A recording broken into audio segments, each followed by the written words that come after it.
A lacklustre performance from Manchester United, but they got the job done. With such a golfing class, rather than focus on the tactical side of the match, I'm going to analyse two players.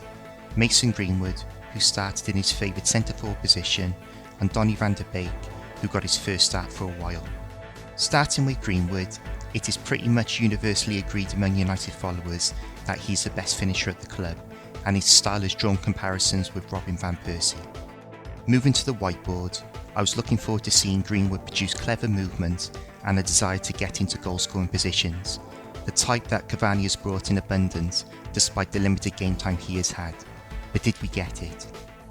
Moving to screenshots of the game, James is on the ball and Greenwood has that space to attack. In this phase, to me, Greenwood showed a lack of coordination in being able to run forward at speed while looking over his shoulder to keep an eye on the ball and was just strolling along. At the point James is about to play the ball, Greenwood is 3 yards off the point James and the Watford defenders are, and when the ball goes in, Greenwood is nowhere near it. I know for a fact that 99.9 recurring of United fans would have been shouting, "James is shit," and overhit the cross. But for me, Greenwood just didn't show enough desire to get in there. If he was those 3 yards further forward, playing on the offside line, he could have got on the end of the cross. This next situation, James is again on the ball. From here, Greenwood has to show a greater level of football intelligence in assessing this situation. James has his head down, looking towards the defender, so Greenwood should not be anticipating a pass and look to push into the box. But he checks out for the pass, James goes on the outside, and Greenwood is on his heels on the edge of the box. At the point James is about to play the cross, Greenwood should have been 4 yards further forward between the two centre-backs. And again the cross goes past Greenwood, with him nowhere near in a position to challenge for it. From this shot, it looks like the ball was too high, but James stood this cross up and it was dropping all the time. Going to the next screenshot, at the point the ball drops between the two Watford defenders, it's at the perfect height for a header and eventually drops well below head height when the ball gets to the second centre-back. This last situation is by far the worst. The ball is with Tuanzebe, with Greenwood in a good position on the edge of the box, and James is spinning out to make a run out wide to create space for Greenwood centrally. The ball has been played out to Williams, and at this point, Greenwood should have moved into this space created by James, on the blind side of the Watford centre-backs, waiting for a ball in, but he just stands still. The ball has now been played on to Lingard, and Greenwood still hasn't moved. The ball is now with Van der Beek, and Greenwood is still standing, looking completely disinterested.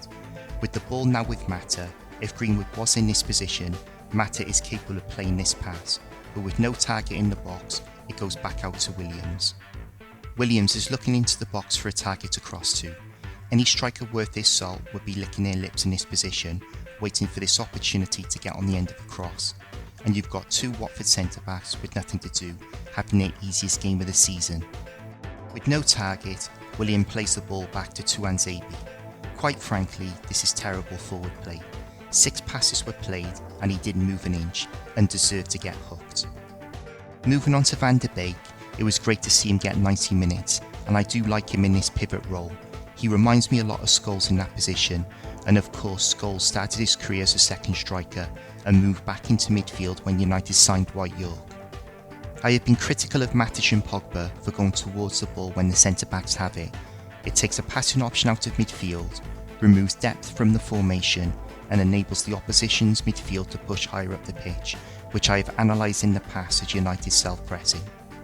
But Van der Beek was very good at holding his position in front of United's centre-backs, providing an additional passing option into midfield, creating depth, and holding the opposition's midfield from pressing beyond this point.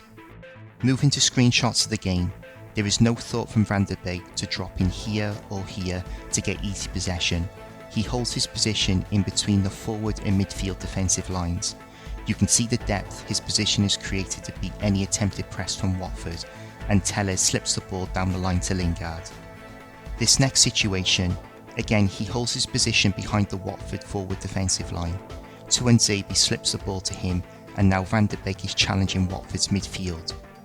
This last situation, he is in a similar position to the last one. Van der Beek is in that corridor between the forward and midfield defensive line. He receives the ball and plays a lovely ball to Lingard that breaks the midfield defensive line of Watford. Going back to the whiteboard, The effectiveness of Fred and McTominay has been their tactical discipline and how they work as a partnership, maintaining a manageable distance between the two of them and their constant screening of the back four. Donny van de Beek came in and produced the same level of tactical discipline as Fred and McTominay.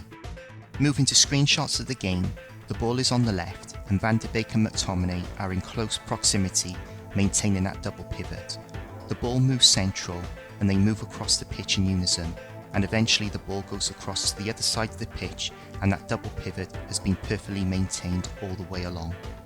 It's simplistic play, but very important to the solidity of the team and takes a lot of discipline from both players. We know McTominay and Fred can do it, but it's a good sign that Van de Beek can also produce that defensive discipline. Van de Beek is the best off-the-ball runner at United, and despite playing in that double pivot, when one of United's front three dropped into midfield, Van de Beek showed the football intelligence and spatial awareness to make forward runs. In this first screenshot, Mata has dropped deep to get on the ball. Van de Beek takes the opportunity to swap positions with Mata and make that forward run. He makes the run into the space but doesn't receive the ball.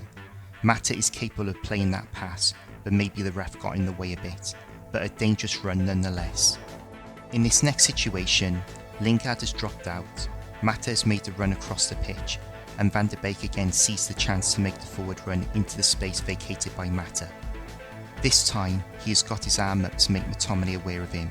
Again, he doesn't get spotted, but another example of his intelligent forward running. This is something Fred and McTominay haven't got in their game, but the impressive thing was, he only made the runs when someone dropped out of the forward line, maintaining the numbers in midfield. On top of this, his work rate, leadership, orchestrating and skill and imagination were top draw. The Devils' verdict is, Greenwood showed exactly why he has not had many chances up front, and he will have to wait a while for another. On the flip side, Donny van de Beek showed how ridiculous Ollie's decision to virtually freeze him out is. Van de Beek could prove to be a key player for United in the second half of the season, if given the chance. For me, he can be the new Paul Scholes, and I would like to see Ollie allow him to compete for one of those 6 positions, opposed to being a jack of all trades. Let me know in the comments what you thought of the performances of the two players. Thank you for watching, and please like, subscribe and share, and I'll see you in the next video.